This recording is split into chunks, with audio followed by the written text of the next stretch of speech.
ഒരിടത്തൊരിടത്ത് ഒരു പൂച്ചെടി ഉണ്ടായിരുന്നു.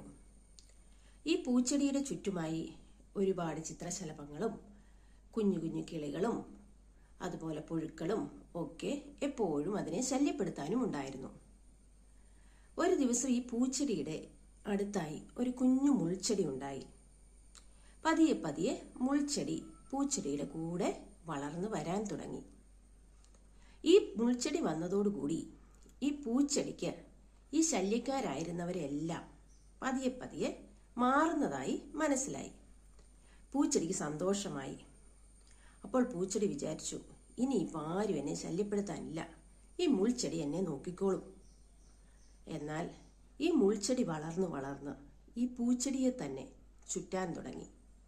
അപ്പോഴാണ് ഈ പൂച്ചെടിക്ക് മനസ്സിലായത്, ഇത് തന്നെ വളർത്താനല്ല, തൻ്റെ വളർച്ചയെ തടയാനാണ് എൻ്റെ കൂട്ടത്തിൽ വന്നിരിക്കുന്നതെന്ന്. ഈ തിരുവോണ ദിവസത്തിലും ഈ ഒരു സന്ദേശം തന്നെയാണ് എനിക്ക് പറയാനുള്ളത്. നമ്മുടെ ഉള്ളിൽ നിന്നാകട്ടെ പുറത്തു നിന്നാകട്ടെ നമ്മുടെ വളർച്ചയെ തടയുന്ന ഒന്നും നമ്മൾ അനുവദിക്കാൻ പാടില്ല. തിരിച്ചറിഞ്ഞ് ആദ്യമേ തന്നെ തടയുക. തിരുവോണ ദിനാശംസകൾ.